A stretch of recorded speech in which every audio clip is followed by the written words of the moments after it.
Hello, everybody, and welcome to Documentary Club, a place for documentary lovers. I'm Jeff Jones, and with me, as always, is Jack.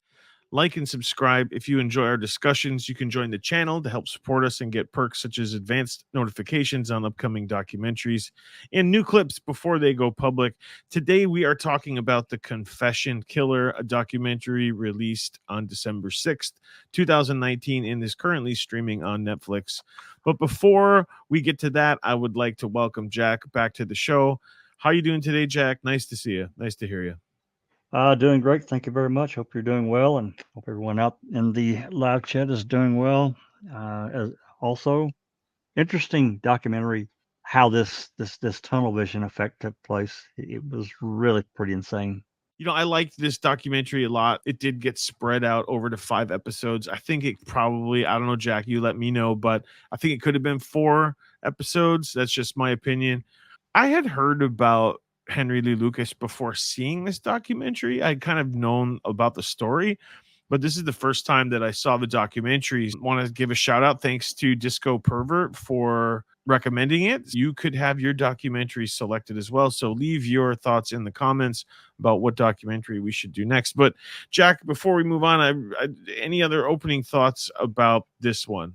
Yeah, I definitely agree that they could have trimmed it to 4 because episode 5 is really, for me, there is some information in it, but it was really more of a summary episode for me. We've talked about it before, I guess, to some degree, maybe not in this context. Thousands of counties across the country have unsolved cases, and they'll do basically anything, and they did. It's proven to close the case. Just close it. There's not even a connection between Henry Lee Lucas and some of these cases that got closed because he can just confessed, and he would get details wrong. Case closed. So that murder is off their books. It's like I've said before on previous podcasts about how sometimes there's law enforcement that they just want to get the case done so they can go home and watch Netflix. That's right. I feel like this guy was, if you want to clear your docket, you get Henry Lee Lucas. He probably did it. Is the temptation to close a case so satisfying Well, I that think a lot of these detectives and investigators they get under such pressure from their superiors, or they feel they're under that pressure, whether it's true or not. It doesn't matter. That they're willing to compromise in certain areas and say, yeah, this guy probably did it, and just move on. One more thing I'll add before we really get started. Let's talk about Sheriff Bootwell, and I don't want to speak ill of somebody. He's dead now, and apparently he was a pretty damn good law officer. Up until I say that without really knowing for sure, but he was right? kind of legendary there in that region until all this came up with the Henry Lee Lucas and the things that they found out certainly after he passed away, like what he did, and we're going to get more into it about giving information to him. He's reading through it. He's keeping this guy happy. He's buying him cigarettes and milkshakes and whatever he wants to eat on a daily basis. What clip stood out for you in episode 1? Anything in particular that you really liked in episode 1? This is after he's in jail and he's talking and they get more into this later. The FBI or these other investigators do, talking about all the different ways he killed people. I've killed them in every way there is except poison. There's been strangulations, there's been knifings, there's been shootings, there's been hit and runs. Henry Lee Lucas killed at least 360 people during an 8-year spree that only ended when Texas authorities caught him last year. He makes Charles Manson sound like Tom Sawyer. The last person he killed meant no more to him than the last cigarette that he smoked. This is a bad guy. Everyone's perfect serial killer. Things just didn't add up. And yet it didn't add up, did it, Jack? No. Yeah, I mean, the way the documentary shares the story of Henry Lee Lucas, it's like, what? Look at the newspapers covering it, and everybody's probably just going along with it. Media loved it. You sold papers. Sheriff loved it. Closed cases. Community loved it. Thought they got the guy. I'm sure people were super happy to find out that he was being arrested, and it probably made people feel safer that he was gone, but that wasn't the story. No. And Or I then should say, it was all just a story. it was. I don't know if you want to talk about or kind of set the stage with this ranger that's heavily involved in all of the entire series. Talks about the first case about Lucas. And I got a call from the Montague County Sheriff. Kate was 82 years old, lived by herself, that there was a suspect in her mind of Henry Lee Lucas, and he was living with Kate for a while. We found Kate's purse thrown over a bridge.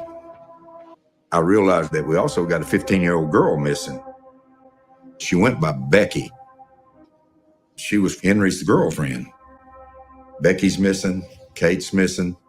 Henry's the common denominator. We got to make a point about Becky. Just keep that name. That's really important. That comes up later. Mm-hmm. The story of his girlfriend here in the beginning and one of his original crimes. We learned that Henry went to prison in 1960 for killing his mother. Did some time in the pen and the psychiatric ward. For a period of time, my theory was that he killed Becky, and then Kate figured it out. And that's why he killed Kate.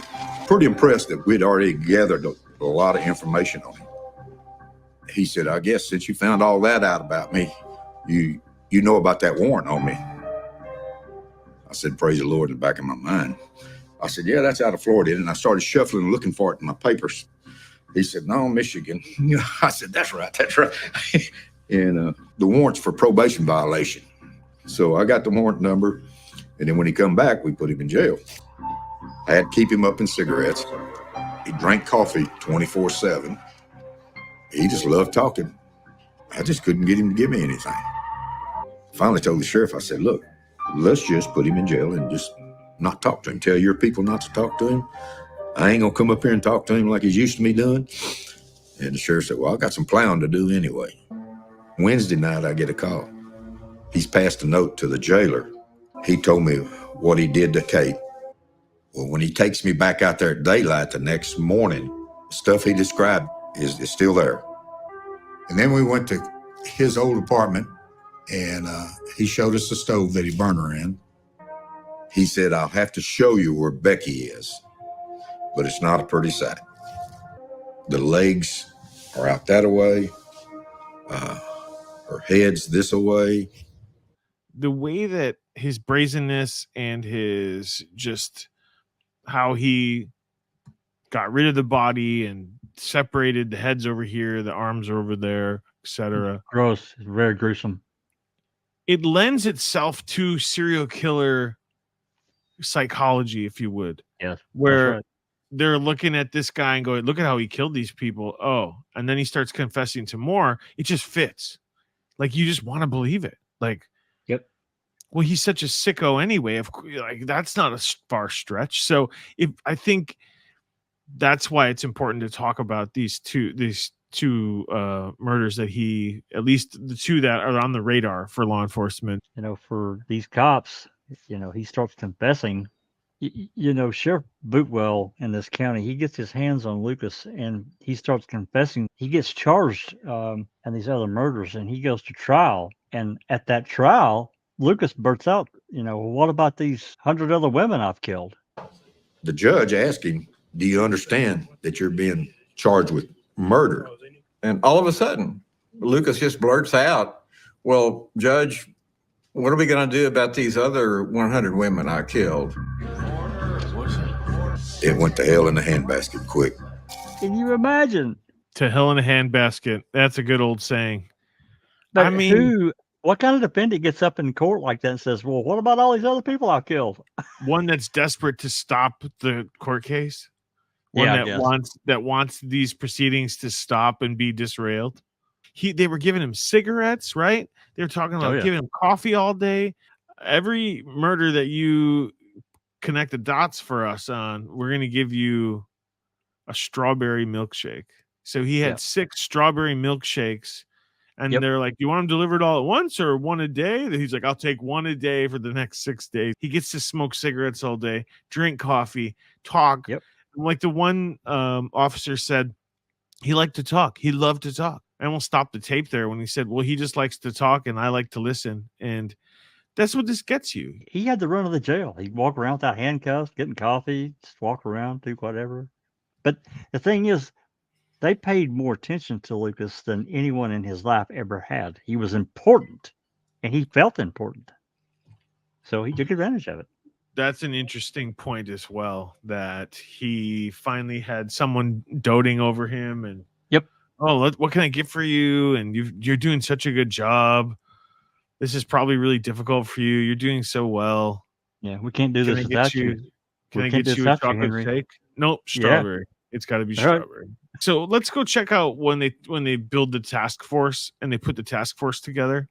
Yeah, the task force, just in a nutshell, they didn't investigate.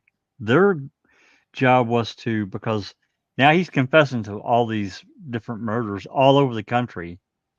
Their job was to coordinate these hundreds and hundreds of officers because they were sending out these different flyers, faxing out these different things to these different counties across the country. And of course, these different counties, or these detectives, are calling them from everywhere. So the task force was created to coordinate allowing these officers to come in and talk to Lucas for half hour, 20 minutes, whatever the case may be, on a certain day. They were basically a coordinator. They didn't investigate anything. And these people were from the Texas Rangers, and some other, I think there was other law enforcement involved, but The task force was set up in a small office in the county jail. Our role was to allow access to officers wanting to talk to Lucas from all over the nation. When they were ready for the interview, we'd bring Lucas down, tape it, and then when they were through, we'd debrief them. Was there any cases that you believe you're responsible for? We may have scheduled it for a month, 2 months ahead of time. We had such a backlog. There's probably in the neighborhood of 1,000 officers that signed in to talk with Lucas. 1,000 officers signed in to talk to him. And Right. then he said something really important. There's a really satisfying feeling about knowing that you're getting a criminal off the street. There's a reason that they want to close these cases, because he said it's satisfying. It feels good. Feels good to Sure. feel like you're doing the right thing. That's right. This guy was clowning on all of them, ashing his cigarette. Like, "Oh yeah, I beat her in the ditch. Yeah. Well, what about this case? Yeah. Like he's just telling them what they want to hear, and in turn, he's getting out of General Pop. He's getting cigarettes and coffee, and strawberry Whatever he wants shake, to eat, whatever he cheeseburgers, wants to eat, a cheeseburger. He's already in prison for life. But the main thing, he feels wanted. He's important. So Okay. he's just gonna keep riding that. That's what I see. I mean, Lucas is not IQ wise. He is not really a well educated person, but he has this ability to read people extremely well and make it work. And he pulled it off. He got permission to bring this Japanese film crew in. He went to the sheriff and whatever and said, "Hey, I want to bring this documentary crew in, document some of this stuff." And then Hugh Ainsworth, can you tell us about him? He is he had just spent 4 years doing interviews with Ted Bundy, and he's interviewed many, many other killers, serial killers, but mainly Bundy. He had just finished working with him. He heard about this case and he said, "I gotta talk to this guy." So he called down and got it set up, and the sheriff said, "Yeah, you're welcome anytime. Come on." And so he did. Everybody And else is talking to him. You might as well too. yeah, but his insights really Well, it led to a lot of revelations, but we'll leave that for a little bit later on. Yeah, let's play a portion, the last portion of episode 1, Okay. with Hugh Ainsworth and the Japanese film crew. We will move on to episode 2 after that. As I started talking to Henry, things just didn't add up. One of the Japanese guys said, well, you just been all over. And Henry said, yes, I got some in your country. Make you a bet. Yeah. Somebody asked him, well, how did you get there? And he said, well, I drove, of course. To where? To Japan. Boutwell was thrilled. He wanted everybody to know that in his jail, they had this task force and they were clearing all these murders. This is a bad guy. Everyone's perfect serial killer. I had interviewed a lot of murderers over the years. This was so far out of norm. I knew I had to keep questioning, checking. When there was nobody around but me and Henry, he'd say, well, I didn't really do all them things. He said, I'm just making this up.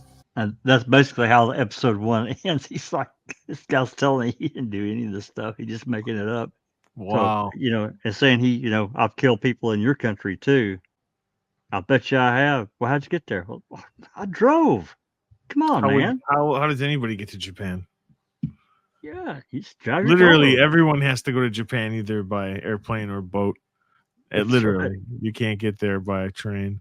And so, episode 2, maybe you can set up the first clip that you like out of episode 2. Just keep in mind, and we're not going to get, I don't think, really too much into it. There are a number of personal stories that are intertwined throughout all this, and one of them was Deborah Williamson. That's her married name, actually. She was killed when she was 18 years old, and has her mom and dad really got involved in her case because eventually, because her case went unsolved, she got killed outside of her home until Henry Lee Lucas. And it's unreal the twists and turns that one takes.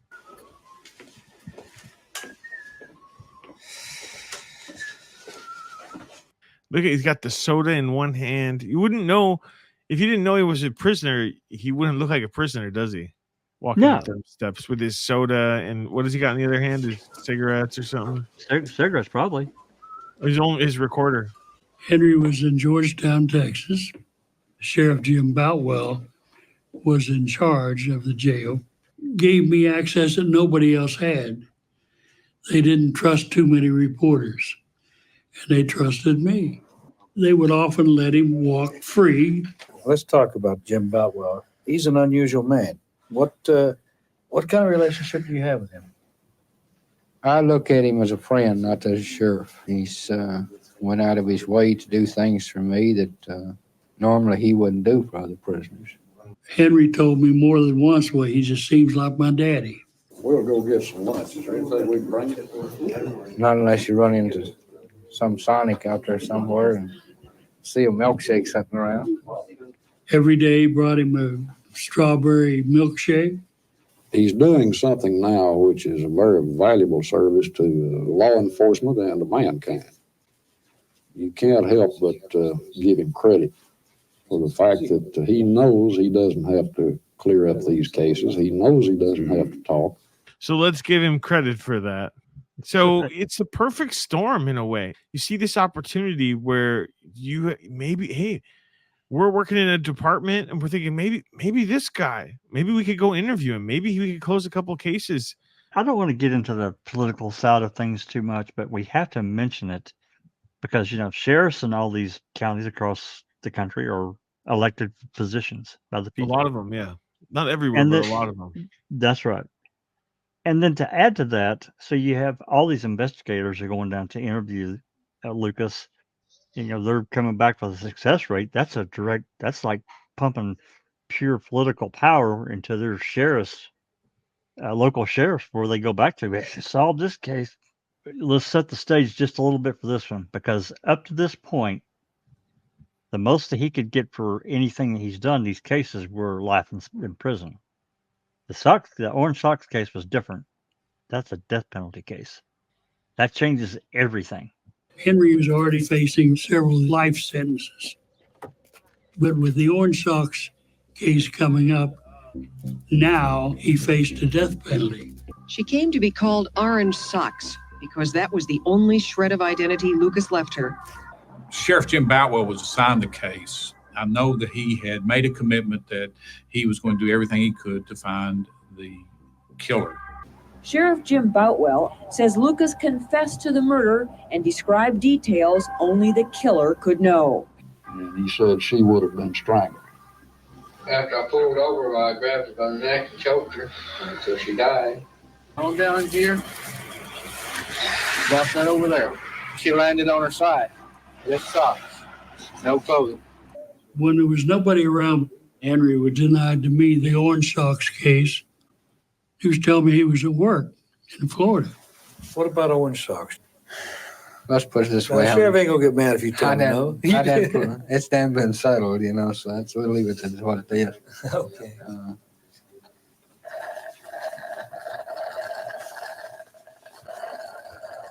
So he didn't do that one either. 1,100 miles away during that one. So that one's out. This really remains a problem for a long time. Don and I were now co-counsel on the Lucas case. When Henry told us that he had not been in Texas, we were like, well, why are you confessing to this? And his statement, which he told us before the beginning of the trial, was that he was trying to commit legal suicide. And he felt a great deal of remorse for having killed Becky. Becky was the only person that had ever treated him with any kind of love or affection or respect. But if he took his own life, he could not get into heaven where Becky was. And he came up with this idea that I'll have the state kill me. I'd never studied anything like that in law school, never heard of the concept of legal suicide. We certainly did not plead it to the court. The whole thing unfolds here with the lawyer explaining that he wanted the state to kill him. Yeah, because he, killing Becky, his young lover there, it just crushed him, and he wanted to die. So by confessing all this, and he knew in the Sox case that it was a death penalty case, he would get the death penalty, and the state would take his life, and he wouldn't have to do it because he wanted to die. I never heard anything like that. Eventually, Lucas is convicted of the Orange Sox case, but he stays in the jail, and he helps other states close their cases. In a way, he goes on tour. Because normally, once you're found guilty, in most states it depends, but in a relatively short order, you get sent down to the prison. Yeah, that's right. You go to prison. Yeah, you're out of the county lockup, the jail, and then you go to prison. Easy thing to have done would have been to take him to the penitentiary the day he was convicted. To the people that have missing loved ones, we would certainly be doing them an injustice. We owe it to the families and the lawmen of America to clear as many murder cases as possible before Lucas is put to death. Here they have this guy. Let's just say that their premise is correct and that he is helping them close out cases. But one state wants to execute him. So they're like, well, let's just hurry up and get as many confessions as we can before they execute him. So instead, let's fly him around. Yep. I mean, I'm sorry to kind of come to the end. I'll probably say this at the end again, but this is why forensic evidence and physical evidence is key, should be key in convicting someone, because there was no physical. It absolutely matters. You can't just go off words and stories. I'm sorry. It's not enough.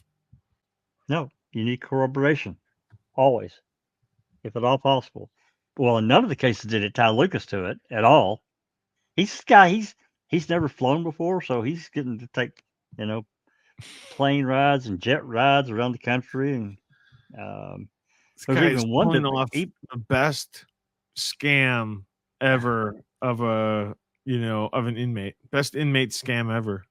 Yeah, in one instance, when they took him to California, he demanded, if you don't have a TV in my room every night, I'm not going. They gave him a TV. Gave him a TV. When the officers didn't even have a TV in their room, he gets a TV. Probably. Families and the lawmen of America to clear as many murder cases as possible before Lucas is put to death. And although authorities refuse to reveal his itinerary, they do say he will be on the road until September. He rubs elbows with cops and drinks gallons of coffee. I'm here this morning to report that 15 outstanding California murder cases have been resolved as a result of a recently completed tour of the state by condemned serial killer Henry Lee Lucas. He exactly went on right. tour in California, and they were just like, "Oh yeah, he must have done all these." Lucas didn't kill Debbie. The family had been alerted already that Lucas had confessed, but they didn't know it was Lucas. They just knew there was a confession. They got more involved, and they found out it was Lucas, and they actually listened to the interrogation. And Mom and Dad both agreed this guy has no idea what he's talking about. I don't know what all details he got wrong, but apparently he got details wrong that were going on inside the house and potentially some other things. I don't know. But neither Mom or Dad, either one, believed that this guy did it. And they couldn't get any help at all. Cops weren't interested in anything they had to say at all. He said that he went into the glass door. There was a big curio cabinet in front of that patio door. He could not have gone through it anyway. Into the bedroom, went out the back door. None of that happened. How can you even accept this? We were mad. So at the end of episode 2, families are starting to figure it out. The guy at the journalist is starting to figure it out. Law enforcement doesn't want to do anything about it. Hugh, this book author about Bundy and various people, he went on the road to investigating different things, and he was away from home several times. And one trip he came back home, and he'd had these recordings of Lucas. So he comes back home, his house is broken into, TVs, cameras, all bunch of expensive stuff are still there. And he goes to come to his recordings of Lucas. They're gone. They were taken. Yeah, play that part. I came home one time and one of the windows was broken. And the tapes that were taken were some of the interviews of Henry Lee Lucas. I knew a lot of police in Dallas, but I knew that they all band together. Later on, when I ran into Boutwell the next time, he said, "I'm sure sorry to hear about you being burglarized, dude." Nobody but my very close friends knew about the burglary. Pretty telling. There was another sheriff and detective. It wasn't in the same county where Bootwell was at. The sheriff had one of his lead detectives start tracking Lucas where he was, because by this time word was already out. So the sheriff has his investigator start going through a couple of cases, and he's going through NCIC, which is the National Crime Information that, there's different reports, or when people's names are entered into the system, it gets captured. But this detective, he starts trying to get into the NCIC database, and it's access denied. I went into NCIC, and when I pulled up Henry Lucas to try to look for more records in the background, it flickered a little, and then I got a message that said access denied. Well, you got a guy that, supposedly is a serial killer, mass murderer, and all that kind of stuff, and they're trying to keep people, law enforcement, from finding out about him. It's just spooky. I never ran into that before. Yeah, that was actually a prosecutor. That's Beazell. I said he was an investigator. He's the prosecutor in this other county. He's the one that really came out hard. I say hard, pretty hard against the findings of some of these cases. And this guy, Beazell, he really went through hell. On the Dallas Homicide Squad, there is a detective who will not be denied. 27-year veteran Linda Irwin. In one 4-year period, she solved a remarkable 94% of her cases. I was the first woman in the homicide unit in the Dallas Police Department. We made arrangements to go down to Georgetown to talk to Henry Lucas, bring him a carton of Pale Mill cigarettes, and he'd tell me what I wanted to know. He had drawn this picture said that this was a woman that he had murdered in the city of Dallas, made these little notes. And then I just let him talk. He just talked. Home was in Swedesport, which is not no more. That anything and everything he was telling me didn't match up with any unsolved murders that we had. I told my supervisors I didn't think that Henry Lucas had committed any murders in the city of Dallas. They said, just put together a case file, make up some bogus forensic reports, just a totally bogus murder file, and see if he will admit to this. I did not tell the Rangers that it was a bogus case, and I felt very uncomfortable about that. Went and talked to him again. And then he described how he did it, how he broke into the house, how he stabbed the woman, how he took her out and dumped her body, everything. Drain pipe. Oh my God. That's pretty smart. I like her maneuver. Let's see if we can get him to confess to a crime that doesn't even exist. And there you go. Boom. That right there basically unlocks all the cases. It does. Shows his willingness to just say, yeah, I remember that. Prosecutor Feazell has gotten his hands on Lucas, and he's admitted to him that he's just making shit up. So he takes him before the grand jury there in Waco. So this is a pretty big deal because Bootwell and this task force are not happy that Feazell's got his hands on him. He's not talking about solving any cases. The special grand jury met in Waco, Texas today to hear the story of a self-described mass murderer. When Henry Lee Lucas walked into his first session with the McLennan County grand jury, he started officially telling a different story than he has been telling over the past 2 years. Yes, I'd like to state that I haven't done these crimes. Those are people that wanted cases cleared, and they'll show you pictures of that crime. They'll take and give you all the information of the crime. And all these crimes, somebody had to kill these people. That's leaving murderers out there on the street. And I just can't do that. Now he says those confessions were a hoax. Law enforcement officers helped him confess to unsolved murders. It's just mind-boggling to think that he pulled it off not in one jurisdiction, but how many? Do you even know? Did they ever say how many exactly? No, they didn't. There's a lot. Yeah. You want to talk a little bit about Vic Feazell? Yeah. Vic is a prosecutor here in this, and I apologize, I can't remember the name of this other county. It's not Williamson County, but it's another county there in Texas. And he's a very popular, charismatic DA. And when these cases that are unsolved, and Lucas, when he's in Williamson County under Bootwell, he admits to doing them. When he gets these cases, he's like, really? And so that's when he has his investigator, start trying to find out where this guy really was, try to track him. And that's when they hit the brick wall, and that threw up a huge red flag. If they don't have access to NCIC for some unknown reason, there's no reason for that at all. And after talking to him, this guy Lucas admits to him, he's like, I'm just making this stuff up. So this puts a big black mark on Feazell's forehead. He made a statement. I won't say it's like terribly detrimental, but it was not a good statement for coming from a prosecutor about law enforcement. Well, I heard you say the word truth, and he told the truth, and then he got penalized. This has been an ongoing theme last few weeks. Yes. The justice system does not reward, and Honesty. I guess society doesn't always reward truth. That's right. And it was the Rangers that had let him look at photographs, let him read the police reports. Yeah. Boutwell and Prince testified before the grand jury. They just stuck to the company line that Henry really was a mass murderer. And you might find a few that he didn't commit, but that's not our fault. They don't seem to be concerned at this point in time with whether or not he's confessed to crimes he didn't commit. Whoa. That statement kind of sealed my fate that they would never quit hounding me. Yeah, he really went through the ringer.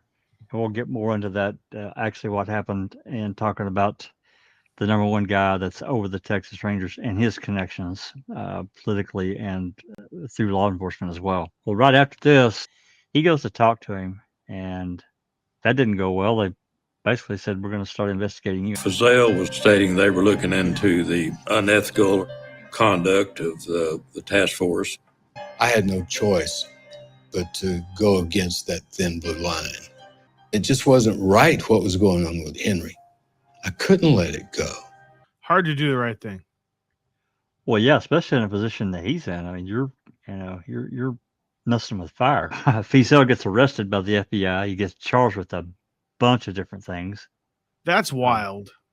Yeah, bribery and they go into his house. They take everything basically. They really come after him hard. In one interview, if he'd been convicted of everything, he's looking at 80 years, 60-something charges, I think there were. That's crazy. It is. They went after him. And this, this kind of behavior, this is the massive corruption. That is so corrupt to put charges against someone like that. Well, I'm left out a part. This Colonel Jim Adams, he was, like I said, he's the head of the Texas Rangers, but in his prior life before he did that, he was the number 2 man for the FBI. He testifies before Congress when a bunch of constitutional violations are exposed in 1975. So this guy had a lot of clout. There's no doubt. So I think that needs to be highlighted for this episode. We also have to make mention he wanted to sue the Rangers and the FBI, but of course they've got immunity. So he ends up suing this TV station that had been fed all these different video clips that got aired that really, really hurt him. All these accusations of bribery and stuff that he allegedly did. So he sues the TV station and he gets access to all kinds of information. They all had governmental immunity. The only ones I could really sue were Charles Duncan and Channel 8. In my criminal case, I had no access to their files. But after I was found not guilty and we started the civil case, we got to issue subpoenas. We took depositions. We did freedom of information requests. We got a massive amount of video from Channel 8. And then we were able to connect the dots. It all started when we got Henry away from the task force. I had Charles Duncan on stand for 11 days. Whoa. What we learned was that Ron Boarder fed him all this information. Then Boarder plays Duncan's episodes to a federal grand jury. They saw no documents. All they did was watch the Channel 8 reports. And they indicted me based only on those tapes. Wow. Yep. That is crazy. Yep. That's right. And I was looking at 80 years. Who would have had the power to orchestrate that? Who would have had the power to have the IRS start investigating every criminal defense lawyer in town? Jim Adams, head of the Texas Rangers. Here's your answer. There you go. Really disheartening to see this level of corruption, people wielding their power like that. This is exactly what we don't want to happen. That's right. Yeah, I thought that was a really key point in this because this prosecutor says, you know what? No, something weird is going on here. I'm not prosecuting this guy. He's clearly lying. He's not telling the truth. And what Fazell ends up doing, he wins a $58 million settlement against this TV station. I don't know how much he collected, but right. Still, it was the largest or one of the largest settlements in U.S. history. And if you remember in the beginning, I said, pay attention. This is the one woman you want to remember, Becky. Yeah, but just keep in mind about Becky Powell. Oh, I was shocked to find out I was dead. His girlfriend, who he supposedly killed, back from the dead. What? When you first saw that, what were you thinking, honestly, Jack? I thought she wasn't dead. They just made it up. Another lie. I took Henry in to see Sheriff Boutwell in January of 1984. The way Henry's told me again that he wants to quit talking. Feels like he can't say no. Well, Henry, I appreciate what you've done. like you've been told many times before, you have a right not to talk. Of course, I think you've got a right to talk too if you want to. I think like everything I do is wrong. I mean, it might not look like it to you, but I know that I'm accepting things that can't stop it. You have a guy who's on the brink of a nervous breakdown, and you have a sheriff who has just come in and once again manipulated him in a way to satisfy what the sheriff was wanting to do. But it was clearly the result of their relationship that was being manipulated by the sheriff. Wow. Isn't that crazy? Just get on back there, watch some more TV. Don't, just go back there and think about things. And, if you need a medication change, And when you you're let me ready know. to tell me. Yeah. Just let me know. We'll take care of that. Give me a little piece, then you can have some more ice cream. And then give me a little piece, you can have some more cigarettes. And give me a little piece, and you can have. It was easy to lead Henry to a result. I think you had a perfect storm. It's obvious to me that Jim Boutwell had a lot riding on Henry Lee Lucas. It was a perfect storm. It was. Absolutely. This guy's ready to give you whatever you want.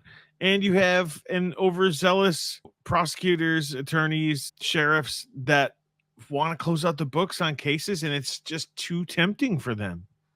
That's right. That's a gigantic T-bone steak and baked potato waiting at the end of the line there for them. Of course they're going to jump on it. In all of Boutwell's cases, Henry had facts that only the killer would know. There was a missing girl in Williamson County that was creating some problems for Sheriff Boutwell. Boutwell had gotten him to confess to the murder of the missing Cervinka girl.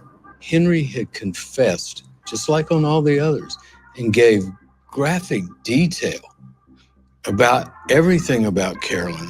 And Henry had described her necklace. They finally found her months and months later, drove her car into the water and drowned. There you go. Oops. She wasn't the victim of Henry Lee Lewis. Had a seizure, crashed in the lake, and wasn't found for months and months. Becky, why did you leave Henry? Because I was tired of being broke and hungry. Henry Lee Lucas told investigators he murdered Becky Powell here. Everyone believed him. Until now. We were there, but he did not cut me up. She also claims she was with Lucas the night the unidentified woman, only known as Orange Socks, was murdered.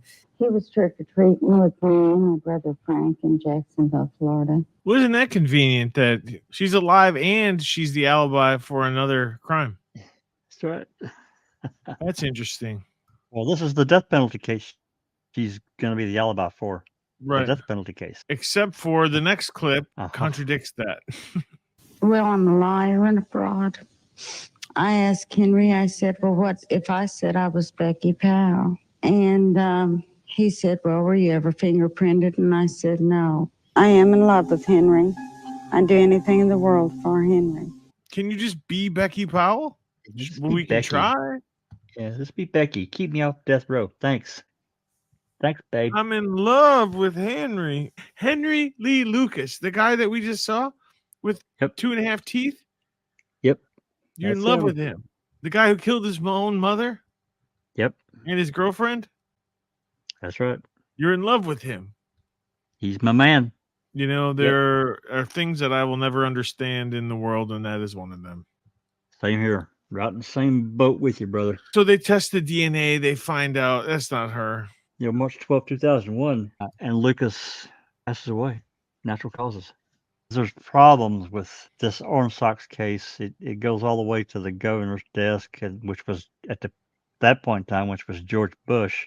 Once you get the death penalty, you're pretty much done. But there was information that made him question, and rightfully so, because Lucas didn't kill that. He was not the murderer in the Orange Socks case. He couldn't be. Death penalty got taken off the table. When he dies, everything that he knows goes with him. But he wasn't telling the truth anyway. He wasn't telling the truth. So you're never going to get the truth out of this guy. I think he only killed his mother and his girlfriend. And Becky. Yeah. I really do. And I think he just saw this as a way to get whatever he could get. If he only gets one milkshake out of this, it's worth it. I'm helping these guys out. I'm important. And I'm super popular with law enforcement. They love me. Yep. Oh, They love yeah. you.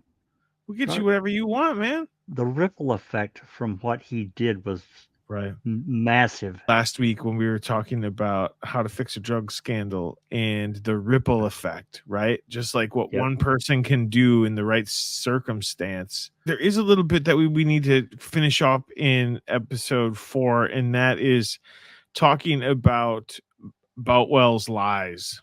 We were lied to for 20 years. We believed Henry did it for 20 years. And then we found out who the real killer was. It wasn't Henry Lee Lucas. And no. As we take a serial murder, what does he look like? He looks like anyone else.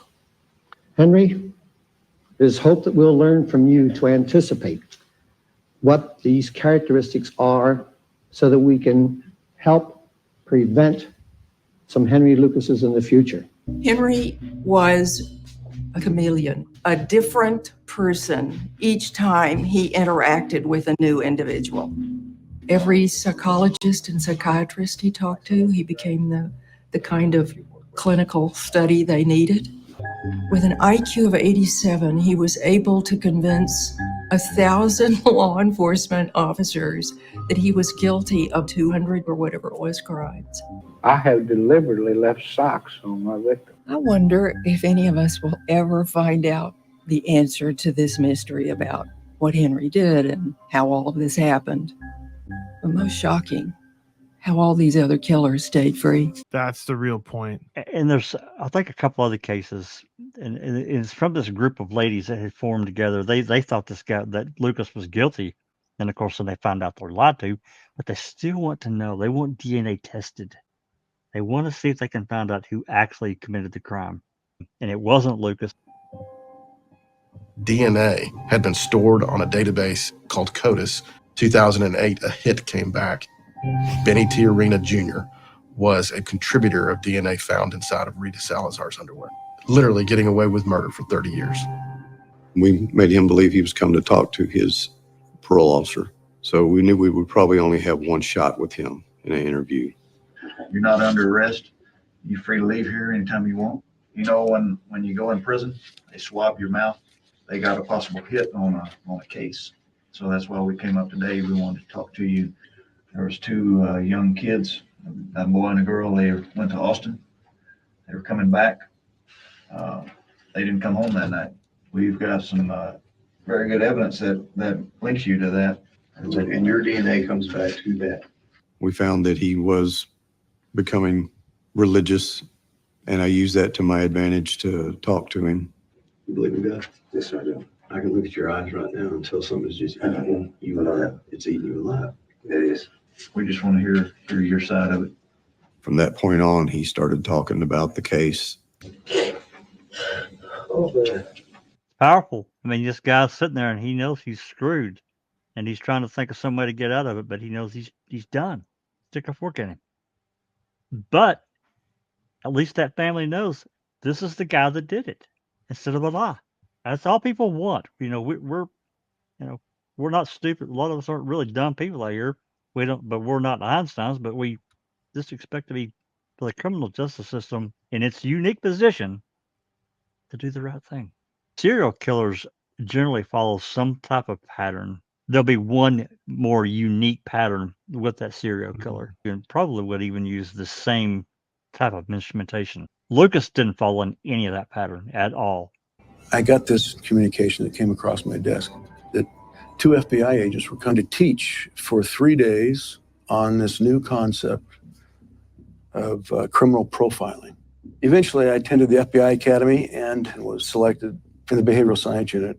Not only do they vary in age, but they vary in sex, male, female, children. We just don't find that among serial killers. There are certain characteristics between many serial killers that are consistent, but there are also some very unique characteristics that are tailored to that individual. That's Gary Ridgway. He's known as the Green River Killer, and you can see the pattern of victims. Now we'll look at Lucas, all types of victims. There's no consistency. There's no anyway. consistency. The only pattern that exists here is that there's no pattern. That's really interesting. Very. because he didn't do it. Right.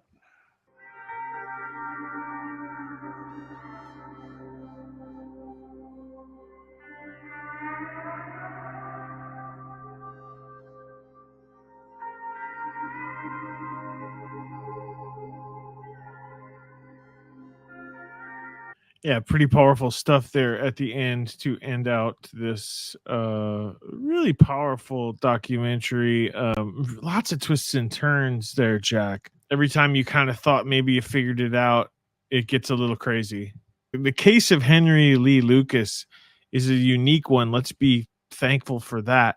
And this is what we've been saying for how many weeks now. You have to seek the truth, not the conviction. And I guess we need to make a new training scenario where we train everyone.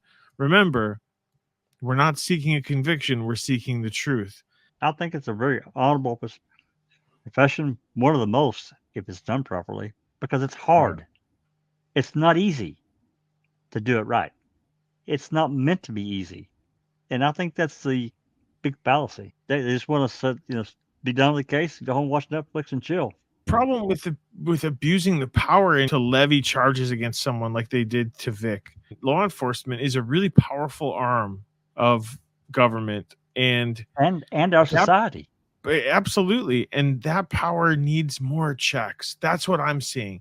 That I know that this case took place a long time ago.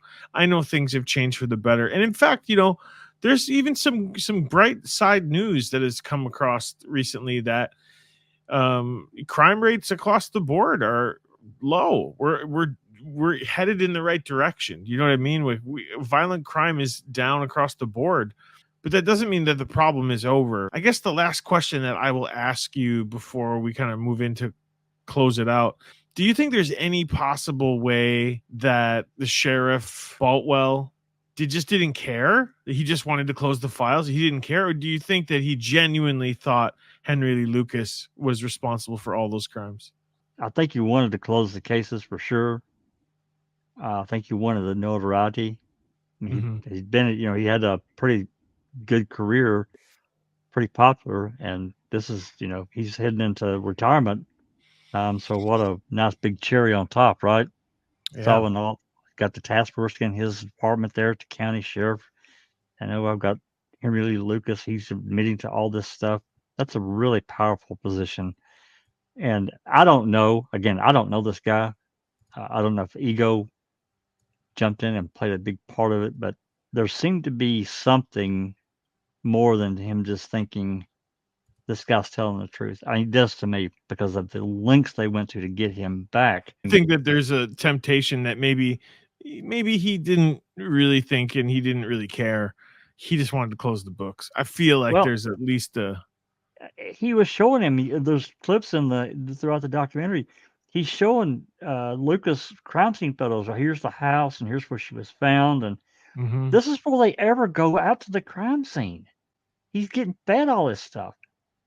That's what I'm saying. Like, how do you justify? How do you not know? That? Yeah, you're right. How do you not know? You're feeding him info, and then he's admitting to it. That's right. I feel like there's at least a part of him maybe knew that it was too good to be true. I want to be a little cautious because I don't want to be unfair to someone that we're only getting kind of short snapshots of. I think that's a little unfair. But at the same time, I think you're right. I think he kind of knew what he was doing, and he just kept doing it because it brought him accolades. The same praise that Henry Lee Lucas was getting, he was getting that same praise from other people. And even more. You know what I mean? He's the sheriff. He's the man. Wow, what a great guy! Look at all these cases he closed. Part of my final thoughts here, I guess, for Feazell, after he got charged with all this stuff, and of course he got acquitted. He was found not guilty at trial. But after that, him and his wife divorced. It caused massive problems in their marriage. The ripple effect for him, to me, came directly at the hands of this head of the Rangers. I think he created all of that intentionally, on purpose, and he was never punished. None of these people were truly ever punished for their actions, which goes back to your point. We're looking for truth, not for convictions. Thank you guys for joining the discussion. We've been talking about the confession killer. I'm Jeff. I'm Jack. This has been Documentary Club, a place for documentary lovers. We'll see you on the next one.